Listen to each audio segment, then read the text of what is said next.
আওলাদ রসুল বাবা সৈয়দ শফিউল বশর মেজবান্ডারের নাম শুনেছেন আপনারা? ওনার এখানে কিছু হিন্দু ধর্মের মানুষ গেছেন, ব্যবসায়ী, বড় ব্যবসায়ীরা। তো যারা হিন্দু ধর্ম অনুসারী তারা তো গরুর মাংস খায় না। তো উনি ভিতরে গেলেন, বিবি সাহেবানিকে বললেন কিছু সনাতন ধর্মের মানুষ এসেছে, ওনাদের জন্য খাবারের ব্যবস্থা করুন, না তো গরুর মাংস খায় না বলে চলে গেলেন। মা-জান পড়ে গেলেন বিপদের মধ্যে, কি রে বাবা, আমি আছেই তো গরুর মাংস, আর কিছু আমার কাছে নাই, আমি মেহমান কিভাবে সমাধা করব? তো উনি তখন গৌসুল আজম বাবান্নের কিবলা আলম রওজা পাকে অফাত প্রাপ্ত, রওজা পাকে গিয়ে আচ্ছা তরফে কান্না করে আসলেন যে মেহমান পাঠাচ্ছেন, মেহমানের খাবার নাই আমার কাছে, রাজ দরবারে এসে যদি ডাইল আলুর ভর্তা দিয়ে খায় এটা তো আপনার কলঙ্ক হবে, আমি জানি না আপনার মেহমানকে আপনি সামাল দিবেন। এগুলো বলে মা-জান ভিতরে চলে গেলেন। উনি উনার প্রস্তুতি নিয়ে ডাল, আলু ভাজি, ডিম টিম করে রেডি করলেন। হঠাৎ করে বিশ্বওয়ালী সাংসদ সৈয়দনা জিয়াউল হক মেজবান্ডারি দুই হাত পড়ে খাদেম সহ খাবার কতগুলো নিয়ে সৈয়দ শফিউল বশর মেজবান্ডারি তো শাহজাহান বাবাজানের মামা যান, মামাকে সালাম দিন, আসসালামু আলাইকুম মামা, কেমন আছেন বলে ভিতরে মামির কাছে গেলেন। বললেন মামি, এটা তো রাজ দরবার, খালি হাতে কেউ ফিরবে না, মেহমান খালি হাতে যাবে না, আপনাকে চিন্তা করতে হবে না।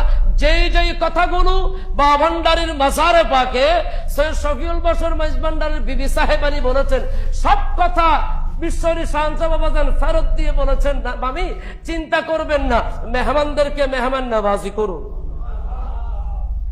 মুরগির রোস্ট, মানে গরুর মাংস ছাড়া একেবারে রাজকীয় খাবারের আয়োজন হয়ে গেছে। সুবহানাল্লাহ।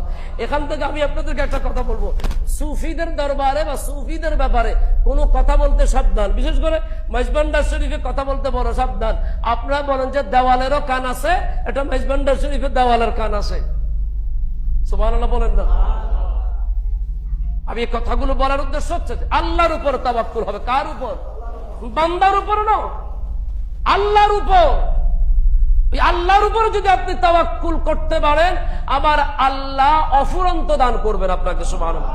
আপনাদের চট্টগ্রামের ভাষায় তো একটা কথা আছে, এগুলো তো আমরা ছোটবেলা শুনতাম, এখন তো এগুলো শুনি না। বান্দার দিয়ে খোয়ার পানি, আল্লাহ দিয়ে অফুরেনি। বেশ সুন্দর এই শ্লোকগুলো কিন্তু আমাদেরকে কোরআন হাদিসের নির্যাস থেকে এই মুরব্বীরা এনে দিয়েছেন। বান্দার দিয়ে খোয়ার পানি, খোয়ার পানি মানে ওই যে কচু পাতার উপরে কুয়াশা জমে পানি পারদের মতন, কিন্তু এটা বাতাসে নাড়াচাড়া হয়ে যায়, পড়ে যায়, কিন্তু অল্প পরিমাণ। আর আমার আল্লাহর দেওয়া এটা অফুরন্ত। সুবহানাল্লাহ পড়ে।